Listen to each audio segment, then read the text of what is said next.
નમસ્કાર, આપ જોઈ રહ્યા છો સ્પાર્ક ટુડે ન્યૂઝ. વાપી ચાર રસ્તા નજીક આવેલ હકીમજી બિઝનેસ સેન્ટર અને રાજહંસ કોમ્પ્લેક્સમાં ગત રાત્રે ચોર ટોળકી ત્રાટકી હતી.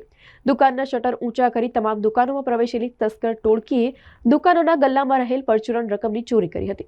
જેમાં એક દુકાનમાંથી 30,000ની રોકડ તો જ્યારે બાકીની 4 દુકાનોમાંથી 5,000 રોકડની ચોરી કરી હતી.